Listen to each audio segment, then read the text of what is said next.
সকাল সকাল রান্নার প্রস্তুতি এই আরম্ভ হয়ে গেছে। প্রথমে দেখায় পাউরুটি, এটা দিয়ে স্যান্ডউইচ তৈরি হবে।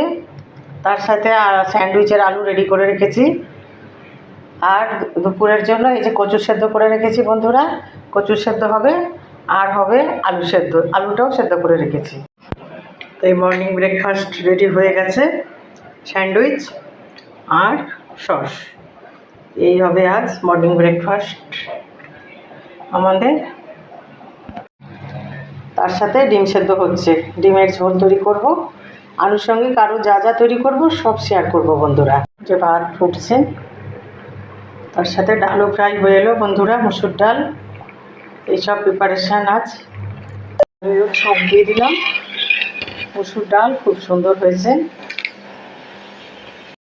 ভেজে নিয়েছি। কচু সেদ্ধ খোসা ছাড়িয়ে রেখেছি, খুব সুন্দর সেদ্ধ হয়েছে বন্ধুরা। তার মধ্যে একটু কাঁচা লঙ্কা, পেঁয়াজ, সর্ষের তেল আর লবণ দিয়ে একটু মেখে নিলাম। তারপরে আমি এটাকে ভালোভাবে মেখে নিলাম। খুব সুন্দর মাখা হয়ে গেছে। এটা আমি একটা বলের মধ্যে তুলে নিলাম। খাওয়ার সময় একটু লেবুর রস এর মধ্যে উপর থেকে দিয়ে খাওয়া হবে। এখন দিলে বন্ধুরা তেতো হয়ে যাবে। কচু সেদ্ধ খুব সুন্দর হয়েছে আমার কচু সেদ্ধ। তার সাথে আলু সেদ্ধ মাখা দুটোই হয়ে গেছে রেডি। হ্যাঁ,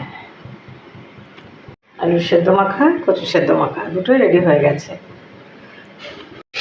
কড়াইয়ে সর্ষের তেল দিয়ে তার মধ্যে পাঁচফোড়ন দিলাম অল্প।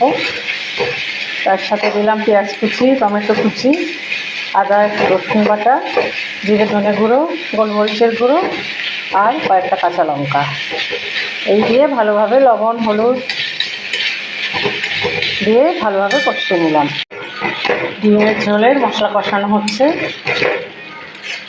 একটু চিনি দিলাম। এই মশলা কষানো হয়ে গেছে, জল দিয়ে দিলাম।